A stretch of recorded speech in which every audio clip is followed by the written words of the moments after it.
6 months ago, I had zero yarn, not even a single skein. And now let's just say that I have found some treasures that I've collected. There's yarn on shelves, on baskets, and in bins. And for the first 6 months that I was learning crochet, I wanted to spend $0 on materials because my grandma had given me 2 huge bags full of yarn. And so I had plenty to get started with, to practice with, and lots of things that I could try and make. But then Joann announced that it was closing. And suddenly I found myself sucked into the sales. And while I snagged some really beautiful yarn that I'm really excited about and a lot that I've already used, there will always be big, exciting sales. Do I really want to spend hundreds of dollars every time there's a good deal? Marketing plays such a big role in how we craft. We need materials to do every kind of craft that we have. And so marketers really love to play into that and make us feel like we're never going to be able to get this thing again at this price, that we can afford this, and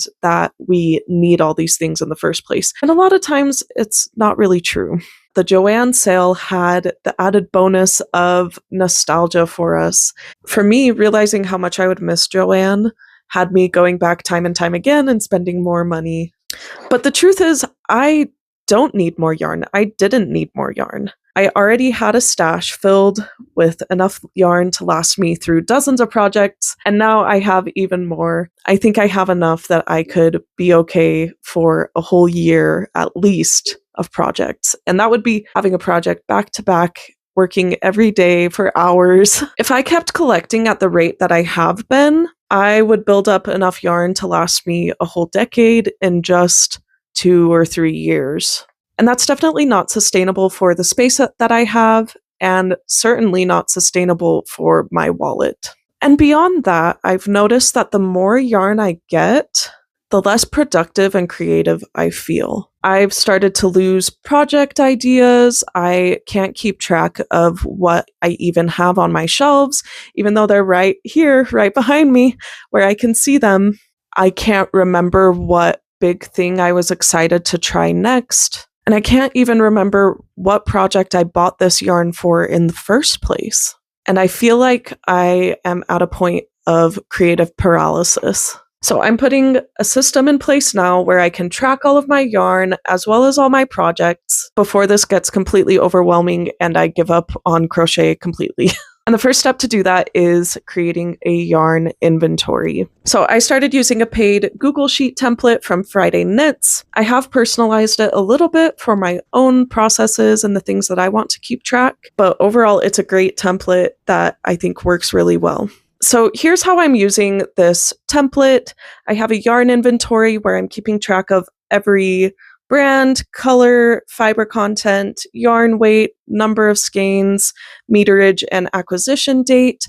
I love that she has the option to add in grams so that you can keep scrap yarn. You can track how much you've used by entering in how many grams you have left, which is really cool. That's really a basic inventory. What do I have and how much of it do I have? There's a project tracker, so this will help me avoid forgetting my works in progress and keep tabs on anything that gets paused. Bonus to this template is that it syncs between inventory and project pages, so the yarn amounts automatically update when I allocate skeins to a project. There's also a design and pattern log, which I'm not using quite yet, but I might adapt it later to organize all the patterns that I've saved. I'm also tracking my own spending insights. I added columns to track where I bought yarn and what the cost was. Luckily, I've saved all my receipts over the past 6 months, so I've logged those numbers separately to help me understand what I've spent and to make better decisions going forward. And I want to support more local shops, so knowing where I've bought each skein helps me to shop more mindfully in the future. So now I have a clear picture of every bit of yarn that I own, how much I've spent on that yarn, and how my yarn is being used for different projects. In this basket, I have all of the vintage Red Heart yarn that I received from my grandma. I have 6,818 meters, 68 skeins. This cost me $0, and there are 20 different yarn types or different yarn colors, since these are all vintage red heart. And I consider this to be the largest group of yarn that I have, even though the meterage is only 6,818 compared to what I got from the Joann sale at 7,534.4 meters. And I say that because there were a lot more skeins of this that I have used as I've been learning. And then up on the shelf, I have all of the yarn that I've purchased. So this includes a lot of things from Joann and this purple and pink variegated yarn that I had my hand on. That is from a thrift store, as well as that pink that's up in a basket. So on my little spreadsheet here, I have these grouped as other.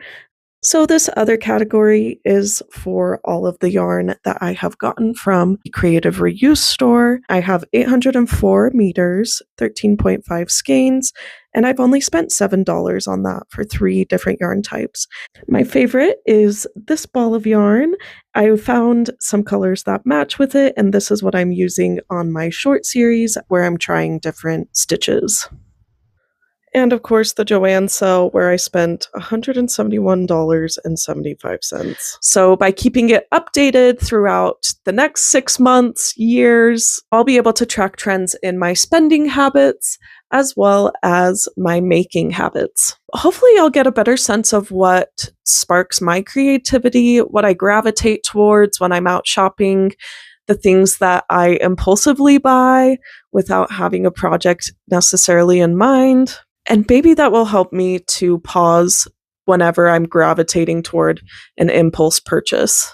So fast forward 6 months, I'm hopeful that I will be able to have data to reflect back on how productive I've been, how my spending habits have evolved, and whether I've kept my stash size in check. Eventually, I want to look back year over year and see how my habits evolve over time. If you'd like to see more of my crochet, sewing, and other needlework adventures, give this video a like and consider subscribing. And until next time, happy crafting.